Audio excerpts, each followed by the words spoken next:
আসসালামু আলাইকুম। বাংলা সংবাদে সবাইকে স্বাগত জানাচ্ছি। আমি চিন্তিয়া হক। শুরুতেই সংবাদ শিরোনাম। এই আন্দোলনে অন্যতম ভূমিকায় ছিল জামায়াত। জানাবো, ভোটের মাধ্যমে নির্বাচিত সরকার আসলে গণতন্ত্র পুনঃপ্রতিষ্ঠা হবে বলছেন নজরুল ইসলাম খান। জানিয়ে দিব ভারতকে হুঁশিয়ারি কাওমি ছাত্র ঐক্য পরিষদের। এবং সর্বশেষ জানাবো, গণহত্যাকারীদের রাজনীতি করার কোনো অধিকার নেই বলছেন ডক্টর শফিকুর রহমান। দর্শক, শুনছিলেন সংবাদ শিরোনাম, এখন বিস্তারিত। এই আন্দোলনে অন্যতম ভূমিকায় ছিল জামায়াত। বৈষম্যবিরোধী ছাত্র আন্দোলনকে কেন্দ্র করে গণঅভ্যুত্থানের মাধ্যমে গত ৫ আগস্ট আওয়ামী লীগ সরকারের পতন হয়েছে। এই আন্দোলনে বাংলাদেশ জামায়াত ইসলামীর অন্যতম ভূমিকা ছিল বলে দাবি করেছেন দলটির কেন্দ্রীয় নির্বাহী পরিষদ সদস্য ঢাকা মহানগর উত্তরের আমির মোহাম্মদ সেলিম উদ্দিন। মোহাম্মদ সেলিম উদ্দিন বলেন, অপশাসন, দুঃশাসন, গুম, খুন, হত্যা, সন্ত্রাস, নৈরাজ্য সহ সব সীমা লঙ্ঘন করায় ছাত্র জনতার ঐক্যবদ্ধ সংগ্রামের মাধ্যমে এক ঐতিহাসিক বিজয় অর্জিত হয়েছে। আমাদের নতুন প্রজন্ম এক অভিনব আঙ্গিকে একটি সফল ও সার্থক আন্দোলন করেছে, তারা প্রচলিত হরতালের বিপরীতে বাংলা ব্লকেড, কমপ্লিট শাটডাউন এবং অসহযোগ আন্দোলন করে দেখিয়ে দিয়েছে এদেশের মানুষ সবসময় অপরাজেয় ও দুর্জেয়। আর তাদের সে ডাকেই সাড়া দিয়ে রাজপথে নেমে এসেছিল আবাল, বৃদ্ধ ও বনিতা। এই আন্দোলনে অন্যতম ভূমিকা পালন করেছিল জামায়াত ইসলামী। তিনি অর্জিত বিজয়কে অর্থবহ করতে দলমত নির্বিশেষে সবাইকে ঐক্যবদ্ধ থাকার আহ্বান জানান। সমাবেশে প্রধান অতিথি ছিলেন বাংলাদেশ জামায়াত ইসলামীর নায়েবে আমির ডক্টর সৈয়দ আব্দুল্লাহ মোহাম্মদ তাহের। ভোটের মাধ্যমে নির্বাচিত সরকার আসলে গণতন্ত্র পুনঃপ্রতিষ্ঠা হবে বলছেন নজরুল ইসলাম খান। বিএনপি স্থায়ী কমিটির সদস্য নজরুল ইসলাম খান বলেছেন, আমরা স্বৈরাচারের পতন ঘটিয়েছি, কিন্তু এখনো গণতন্ত্র পুনঃপ্রতিষ্ঠা করতে পারিনি। ভোটের মাধ্যমে নির্বাচিত সরকার আসলে গণতন্ত্র পুনঃপ্রতিষ্ঠা হবে। এ সময় তিনি আন্দোলনে নিহতদের শহীদী মর্যাদা দেওয়ার দাবি করে পরিবারের প্রতি সমবেদনা জানিয়ে আহতদের পাশে থাকার জন্য বিএনপি নেতাদের নির্দেশ দেন। বিশেষ অতিথির বক্তব্যে বিএনপির যুগ্ম মহাসচিব সৈয়দ এমরান সালেহ প্রিন্স বলেন, দীর্ঘদিনের আন্দোলনের ফসল শেখ হাসিনা পালিয়ে গেছে। গণতন্ত্রের নতুন সূর্যোদয় উদিত হয়েছে। নির্বাচনের মাধ্যমে গণতান্ত্রিক শাসন ব্যবস্থা প্রতিষ্ঠা করতে হবে।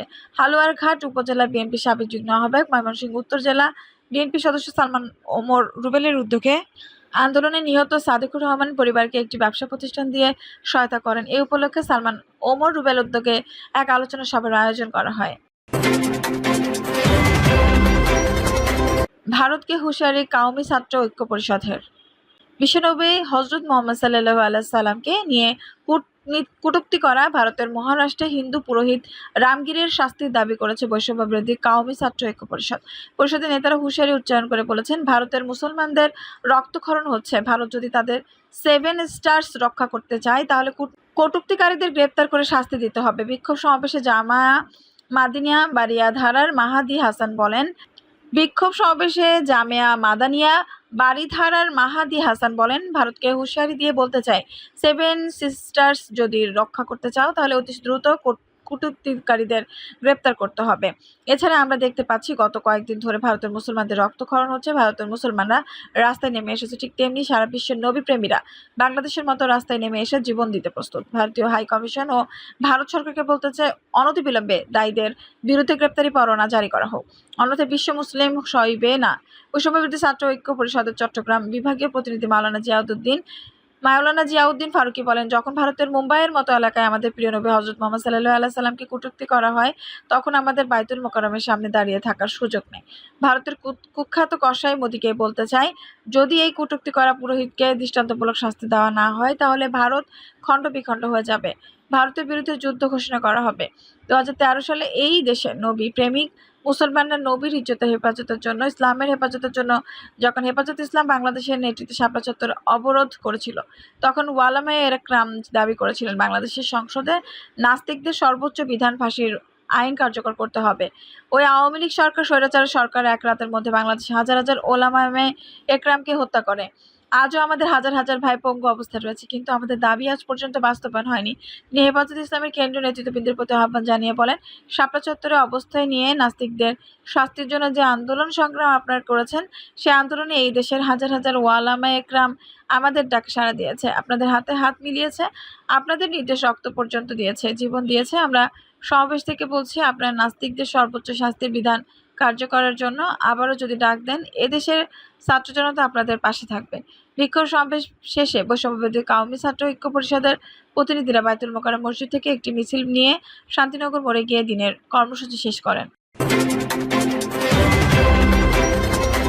গণহত্যাকারীদের রাজনীতি করার কোনো অধিকার নেই বলছেন ডক্টর শফিকুর রহমান। বাংলাদেশ জামায়াত ইসলামীর আমির ডক্টর শফিকুর রহমান আওয়ামী লীগকে ইঙ্গিত করে বলেছেন, গণহত্যাকারীদের রাজনীতি করার অধিকার নেই। রাজনীতি করতে হবে দেশের মানুষের আকাঙ্ক্ষাকে ধারণ করে, বাইরের কারো সাহায্য নিয়ে নয়। বর্তমান অন্তর্বর্তী সরকারের উদ্দেশ্যে তিনি বলেন, এই সরকারকে জনগণের আবেগ চেতনা প্রত্যাশা বিবেচনায় রেখে এগিয়ে যেতে হবে। রাজনৈতিক দলসহ সকল স্টেক হোল্ডারের সাথে আলোচনা সাপেক্ষে সংস্কার ও নির্বাচনের রোডম্যাপ তৈরি করে যৌক্তিক সময়ের মধ্যে গ্রহণযোগ্য নির্বাচন দিয়ে সম্মানের সাথে সরকারকে বিদায় নিতে হবে। সংস্কারের পাশাপাশি নির্বাচনের রোডম্যাপ দিতে হবে। একটি যৌক্তিক সময়ে সুষ্ঠু নির্বাচন দিতে হবে। রুকন সম্মেলনে জামায়াতের আমির ডক্টর শফিকুর রহমান বলেন, 2009 সালের 10 জানুয়ারি থেকে শুরু করা এই জাতির উপর ধারাবাহিক অত্যাচার, নির্যাতন, গুম, খুন, রাহাজানি, লুণ্ঠন ও ধর্ষণ এবং সার্বিক জুলুমের বিরুদ্ধে জনগণের ধারাবাহিক প্রক্রিয়া শেষ পর্যন্ত আমাদের কলিজার টুকরা ছাত্রছাত্রীদের নেতৃত্বে কোটা সংস্কারের আন্দোলনের সংগ্রামের যে সূচনা হয়েছিল, আল্লাহ তাআলা যার মধ্য দিয়ে গোটা জাতিকে সম্পৃক্ত করে জুলুমতন্ত্রের অবসান করেছেন। এই জুলুম থেকে আমরা কেউ মুক্ত ছিলাম না।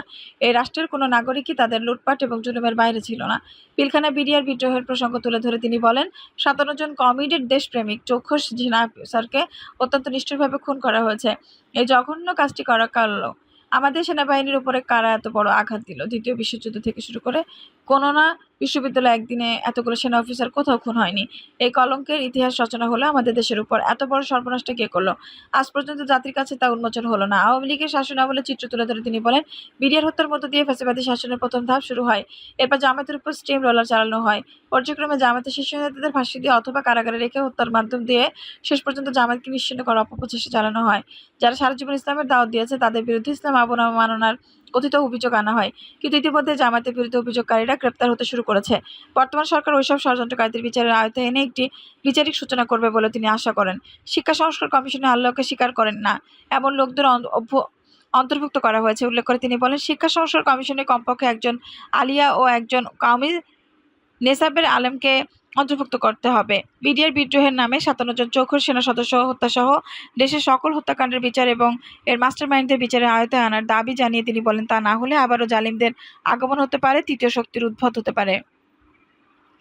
দর্শক, এই ছিল এখনকার সর্বশেষ সংবাদ। নিউজটি ভালো লাগলে অবশ্যই একটা লাইক দিন, কমেন্টে আপনার মূল্যবান মতামত জানান।